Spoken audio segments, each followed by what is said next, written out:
The Scrum Guide was published in 2010. Scrum has proven successful in helping companies develop complex products and services. Scrum is now being scaled in an attempt to transform companies to Agile. This is proving to be challenging as Scrum was not developed for the management level. The methodologies needed for successful Agile transformations can be found in an examination of the history of Scrum.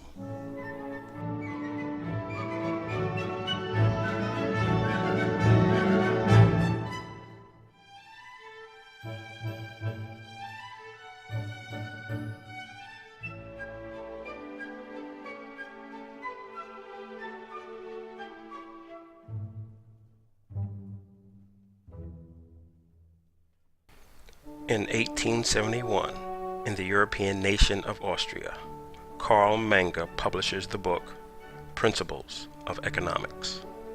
In the book, Menger makes the argument that the individual person is the driver of all economic activity, and that universal laws governs this economic activity. Menger called these universal laws exact laws. He argued that as long as an individual followed the exact laws of 1. Being rational, 2. Being self-interested, 3. Being informed, and 4. Being free, economic activity will occur. From these exact laws, Menger developed the theory of the entrepreneur. Next-generation Austrian economists Friedrich von Wieser and Joseph Schumpeter further developed Menger's The Theory of the Entrepreneur. Von Wieser proclaimed that economic change is brought about by heroic intervention of individual men who appear as leaders toward new economic shores. Schumpeter argues that innovation and technological change come from entrepreneurs. He asserts that doing new things, or the doing of old things in a new way, stem directly from the efforts of entrepreneurs. He also argues that anyone seeking profits must innovate.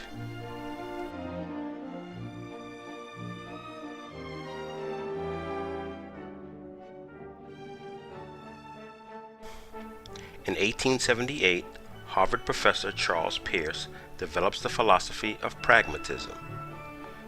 Pragmatism is a philosophical approach of determining the truth of ideas. In pragmatism, you submit a hypothesis to an experimental test and then observe the results. The results of the test determines the truth of the hypothesis. Pragmatism becomes famous in America. Quality control engineer Walter Schuhart discovers pragmatism and applies the philosophy to his work.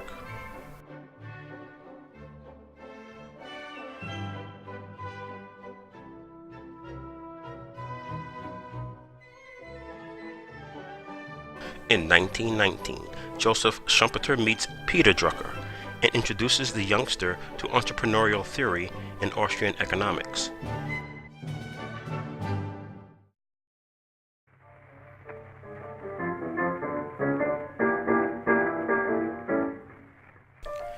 In 1928, W. Edward Deming is introduced to Walter Schuhart. Schuhart introduces Deming to statistical quality control and the philosophy of pragmatism. Schuhart unveils his Schuhart cycle, a quality control method that uses the continual process of specification, production, and inspection to gain knowledge and predict results. The Schuhart cycle is based on the pragmatic approach of hypothesis, test, and verify results.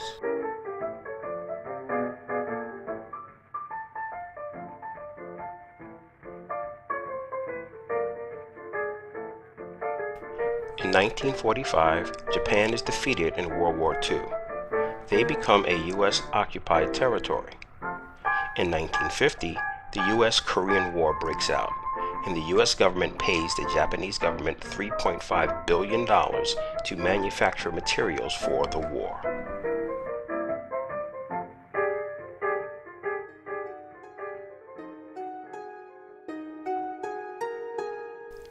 In 1950, the Union of Japanese Scientists and Engineers invite W. Edwards Deming to come to Japan to teach an 8-day course on statistical quality control.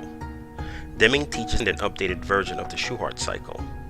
The updated version featured the 4 steps of plan, do, study, act. The Shewhart cycle is a learning process to predict future results. As a result of Deming's teachings, Japanese manufacturing rose by 100% in 2 years.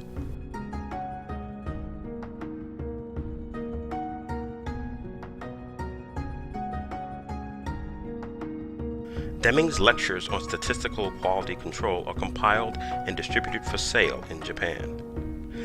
Deming decides to donate his royalties from the sale to the Union of Japanese Scientists and Engineers. In appreciation of Deming's generosity, the Union uses the funds to create the Deming Prize to commemorate Dr. Deming's contributions and friendship.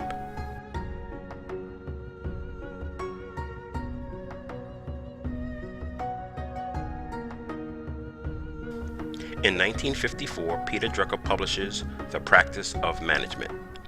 The book is widely considered the first book to organize the art and science of running an organization into an integrated body of knowledge. Drucker also introduces his management by objectives and self-control methodology. This methodology requires companies to set corporate objectives, align corporate objectives with employee objectives, and execute and measure progress against those agreed upon objectives.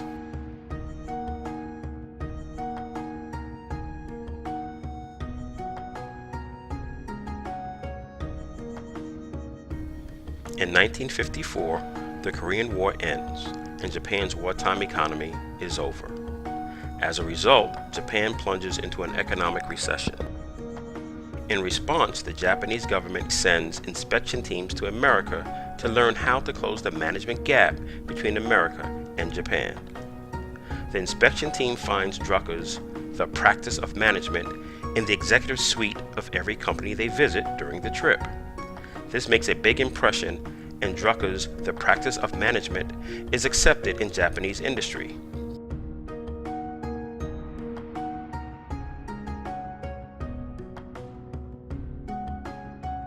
In 1957, Peter Drucker presents the paper Long Range Planning. In the article, Drucker defines corporate long-range planning as a continuous process of making entrepreneurial decisions in a changing and dynamic environment.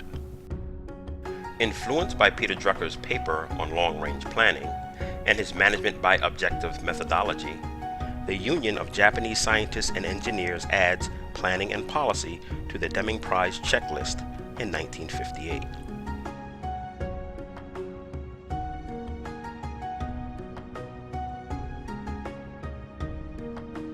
The same year, Armand Feigenbaum is invited to Japan to teach cross-functional management.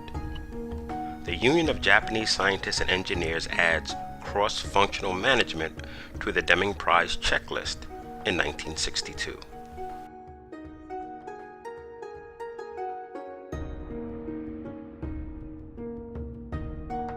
Former Union of Japanese Scientists and Engineers member Karu Ishikawa combines the Deming cycle with Gemba-cho and creates the quality circle.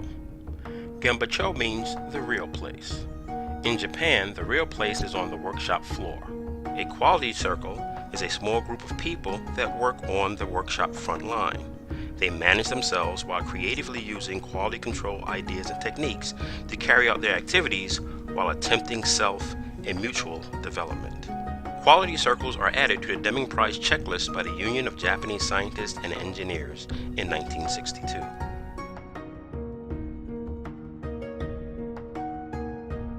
By 1965, Japanese companies have been incorporating management by objectives, cross-functional management, and quality circles to execute total quality control. Bridgestone Tires publishes a report analyzing the planning technique used by these companies. Bridgestone Tires names these techniques Hoshin Kanri.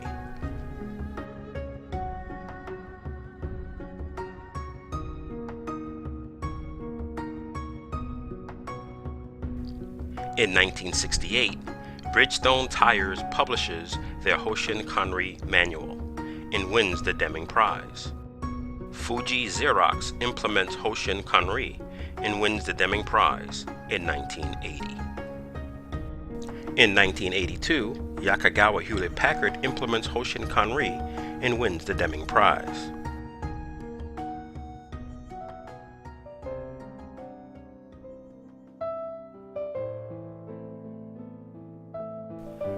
In 1986, the Harvard Business Review publishes the new product development game. The paper focuses on companies that take a new holistic approach to the product development process. Fuji Xerox and Hewlett-Packard are among the companies that are studied. Authors said that the development teams reminded them of rugby teams, particularly the Scrum formation in rugby, so they call these types of development projects Scrum project management.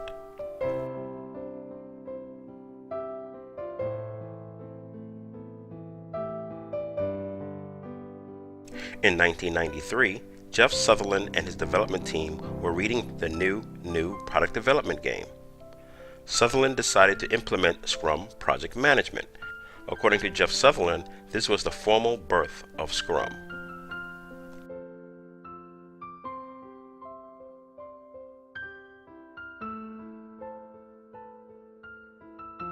Jeff Sutherland and Ken Schwaber published the Scrum Guide in 2010. Scrum spreads quickly throughout the information technology industry and becomes the predominant agile methodology used by companies around the world.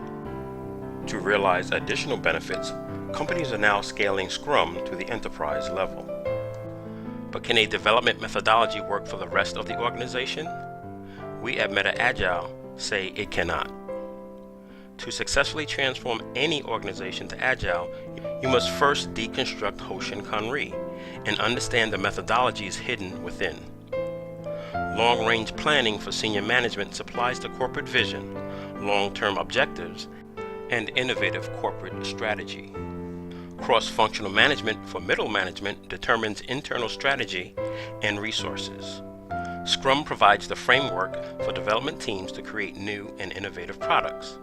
And finally, management by objectives pulls it all together by aligning all areas around a single vision. The proper implementation of these methodologies are the ingredients of a successful agile transformation. View our Agile Transformation interactive demo to learn more.